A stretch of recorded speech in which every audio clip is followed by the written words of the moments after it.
ฟาว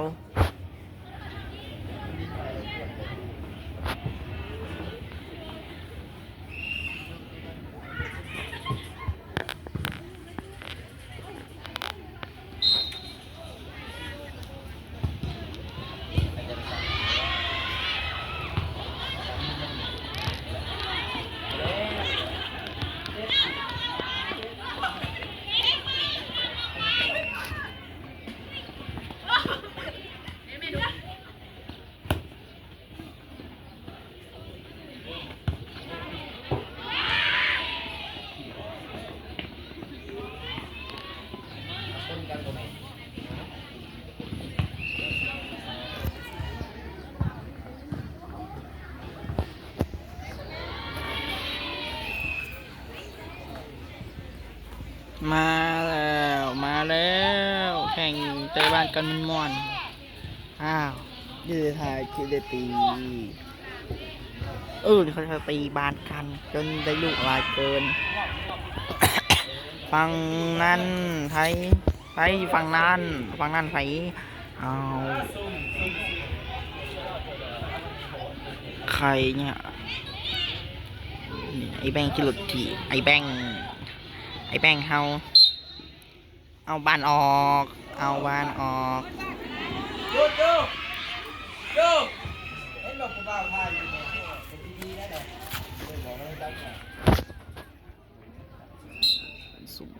เอาบ้านออกอีกแล้วผมกำลังเอาบ้านออกให้เขากำลังแม่นี่ก็คืออันนี้ถ่ายน้องชายเขายืนนี่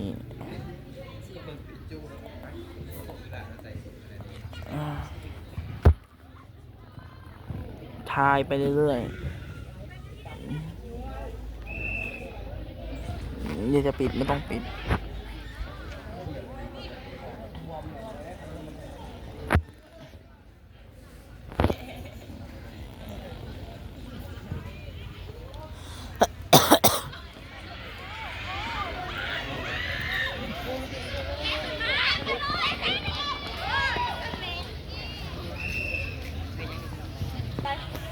ตัดคลิปต่อ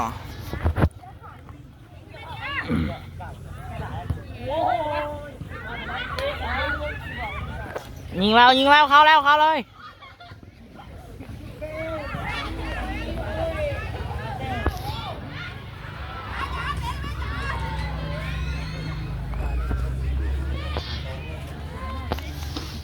น่าจะแม่น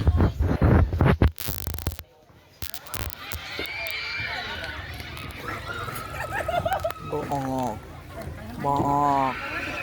ออกแล้วหับก็มา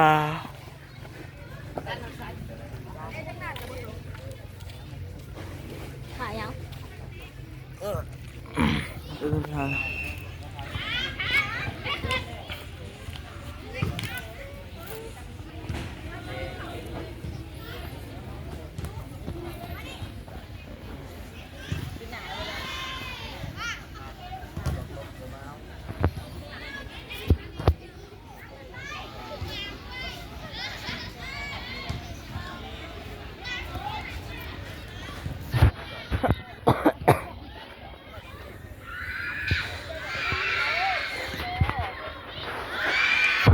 ตีบันกันม่วนบอกใช่กันตีพันม่วน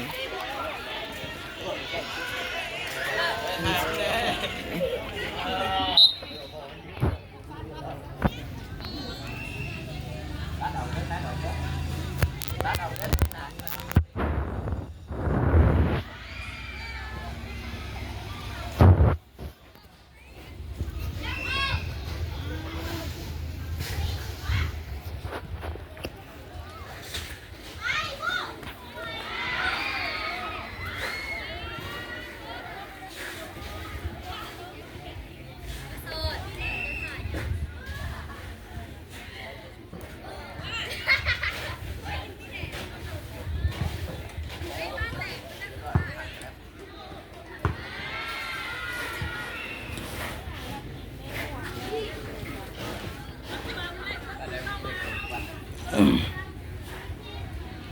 ขาว่าถ่ายฟังนี่เนาะบริถ่ายฟังนั่นถ่ายแล้วฟังนั่นเขาจะมาถ่ายอยู่บอลนี่เนาะเขาจะมาถ่ายอยู่บอลนี่ไม่ได้ถ่ายบอลนี่มาจากเถื่ออะไรกับพวกนี้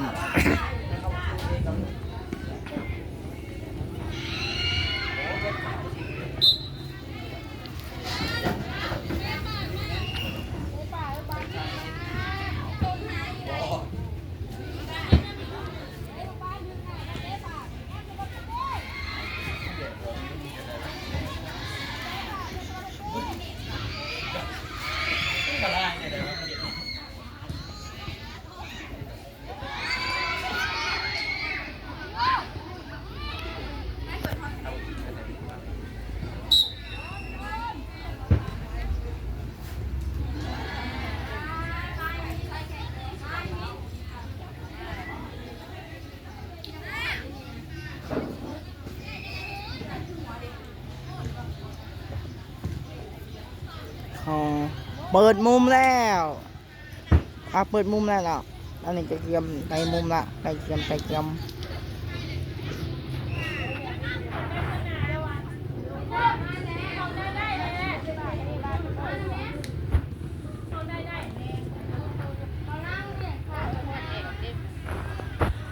ฮอนเด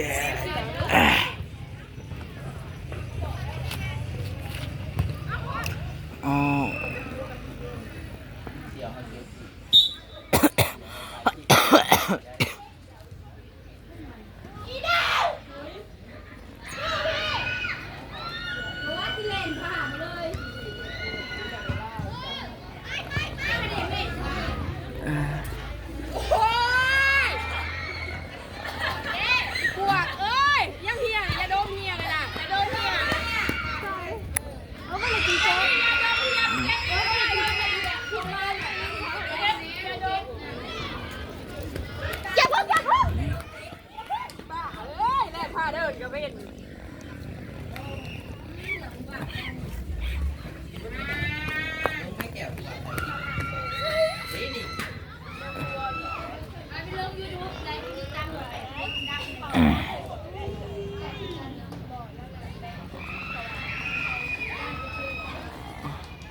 เราตีเราออก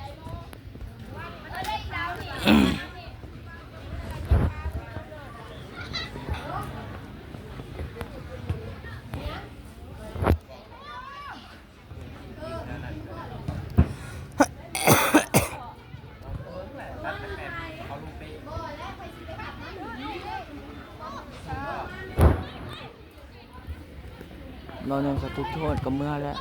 เป็นเขาจุดโทษคุณยังเล่นบอกเก่ง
นาแล้วเริ่มแข่งแล้วค่ะ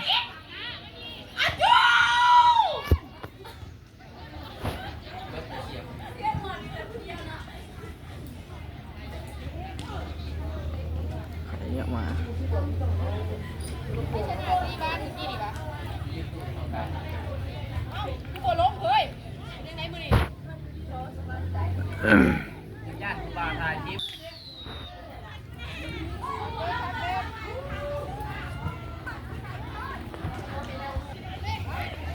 นี่นักตีกำลังพักผ่อนกัน